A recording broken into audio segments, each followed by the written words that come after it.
welcome everyone. We've got Erik Sussman today. I've known him for years. I've admired his work. So Erik, welcome. Thank you, I appreciate that. Tell us about the Institute of Financial Wellness. That's what you're working on now. Tell me a little bit about it. Absolutely. So the Institute of Financial Wellness, what we do is we provide really valuable financial education, resources, and solutions to help people live their best life. And what we really do is help them get there, wherever there is for them.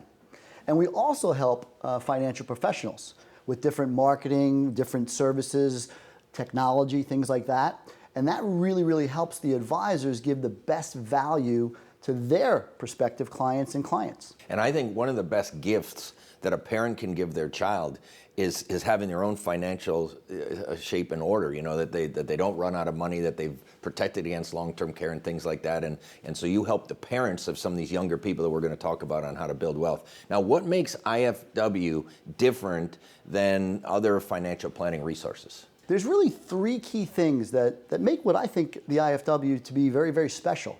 And first and foremost, we're completely agnostic, we're unbiased, and we're really education-based. And we like to think we keep things really simple for people. And there's a lot of agendas that are out there, there's misinformation and bias out there. And since the IFW is not a financial services company per se, we don't really directly sell any products. Our only agenda is to give people the facts they need to make smart financial choices. And our philosophy is that when it comes to financial decisions, we don't want to ever say, we never say never, we never say always, it depends, right? The other thing that makes us really special and really different at the IFW is that we have this patent pending technology report that I mentioned before. And what it does is it guides people through their retirement journey. And we connect them with an IFW certified financial professional. They review the report together, and then they can make adjustments to the portfolio to get the highest probability of success score possible. So we're a connector too. So now, Erik, what we're trying to do today also is help young people on how to build wealth. So what would be some tips that you would have, some concepts maybe that younger people should focus on to build their wealth? Yeah, well, listen, we all know that you've got to have a plan, right? We always say, and I know you share this with me, people don't plan to fail, they fail to plan. And having a written plan is so critical. We think that there's a lot of pros and cons of a strategy or product, and you want to see and discuss both with different clients. You don't want to just look at everything as this is good for this person, this is good for that person. Everything is different depending on people's situation. And we believe that in order to navigate that, you really want to work with a trusted financial professional that knows how to guide people to make the right choices. Another little tip that I've found is we all should pay ourselves first. A lot of times we pay the bills, and then at the end of the month, we think we're going to save some money, but then we end up not doing it. So the idea of having an automatic savings program where we can pay ourselves first, I mean, why else are we working, right? Let's pay ourselves first. Spending less than you earn is another key thing, right? It's more important for us to impress other people than really impress our bank account, right? So I think impressing our bank account, making sure that we're saving for ourselves, not living above our means, these are little things, but really over time could be so critical. Erik, I remember when I was an advisor and I'd drive out to somebody's house to talk to them about their financial situation, and I'd see 2 cars, a pickup, a jet ski, and maybe an RV. They had a satellite dish on the roof, but when I went in there, they didn't have any money available to save. And I said, no, the problem is you're at the end of the line. And my job was to move them to the front line and pay themselves first. They're paying the insurance company, they're paying this company, that company, the other company. Got to pay themselves first. So I think that's critical that people pay themselves first. Now, Erik, taxes are a big obstacle. And we know with our country being $33 trillion in debt, climbing at $4 billion every single morning, almost $200 trillion of unfunded obligations for Social Security, Medicare, Medicaid, government pensions, military pensions, taxes are going to have to go up. So what are your recommendations around, potentially a significant rising tax rate environment in the future? What advice do you give people? Well, we're really clear on this. There's a concept called either a Roth conversion, where a Roth IRA is where you pay the tax now in exchange for tax-free distributions later. So I'm a huge believer in the Roth IRA because of what you said. Taxes are very, very likely to go up. And in the old times when the 401ks were initially introduced to us, tax rates were 70, 80%, so you wanted to put money in before you paid that 70 or 80% tax. Now, taxes are lower, so it doesn't necessarily make as much sense to put into the 401k. Now, you always want to put in at least what the match is, right? So if the match is 4%, put in 4%. But if not, there's alternatives like Roth IRAs, Roth 401ks. These are instruments where you pay the tax now in exchange for tax-free distributions later. Cash value life insurance, structured properly, can be a very, very attractive financial vehicle because it works similar to a Roth IRA. You get a death benefit, but it also increases cash savings, tax deferred, and you can access it favorably, tax-free or preferred later on down the road. So Erik, that's a great point. You know, I was playing golf. I'm a golfer, and I was playing golf a few weeks ago with a guy, and he said, "Tom, I got $1 million in my 401k." And I said, "Wow, that's great." I said, "How much of that is yours?" And he said, "It's all mine." I said, "It's not all yours." I said, "You got a partner, and you're the limited partner, okay? The government's the general partner, and the problem is you don't know how much they're going to take. I mean, right now they're taking somewhere in the 30s, but what happens when that goes up to 40, 50, 60%? And that's the problem with those 401ks. So I agree with you. Put it in up to the match, but beyond the match, I would not put it in a 401k. I'd put in that Roth 401k, Roth IRA, or cash value life insurance. I think that is great advice. Erik, there's so many financial products out there. There's ETFs, there's mutual funds, there's stocks and bonds, life insurance, annuities, crypto. What are your thoughts about all these different products and which products, you know, are best for certain ages? Well, first and foremost, I think it's very, very important not to chase the hot product of the day. When crypto was doing great and going off the charts, you didn't want all your money in crypto. It would have been foolish. So diversification is so, so critical. Now, what should a young person diversify in?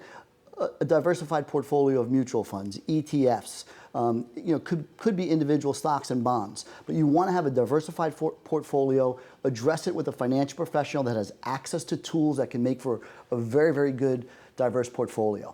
And the other thing about it is getting life insurance, getting different types of insurance and protection products in place when you're young is so critical.